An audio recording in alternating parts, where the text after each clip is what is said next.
When you think of the name ThunderCat, you usually think of a TV show called ThunderCats.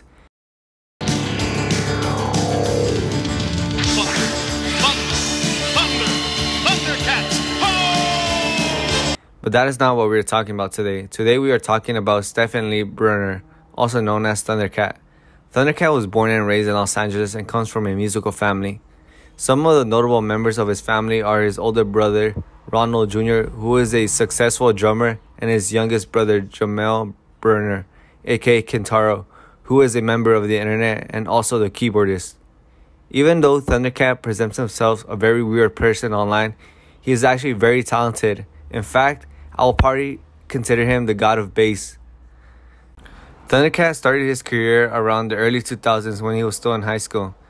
In high school, he joined a band which was called No Curfew, which gained very little success over there in Germany. Then later on, he would join Suicidal Tendencies with Ronald Jr. He would later form a bond with famous rapper / producer Flying Lotus. The bond will be so strong that Flying Lotus will be the executive producer of ThunderCat's first album, which was The Golden Age of Apocalypse, released in 2011, which showed ThunderCat's skills as a jazzist and as a bassist. After the album he will eventually work on the Flying Lotus's album Until the Quiet Comes.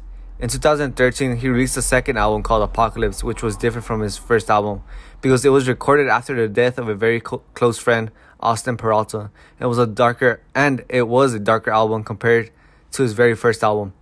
He would later work with amazing artists like Mac Miller, which of course, rest in peace Mac Miller, Kendrick Lamar, Kamasi Washington, and Terrence Martin.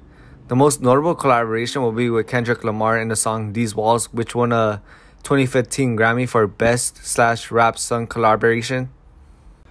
He will later drop an EP called The Beyond / Where the Giant Roam, which was released in 2015. Later on, he will follow up with his third album, which was Drunk, released in 2017, which includes my favorite tracks like Damn Changes and The Fan Mails.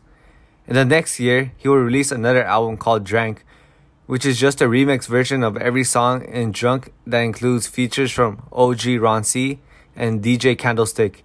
In 2020, he released his newest album, which is called It Is What It Is. It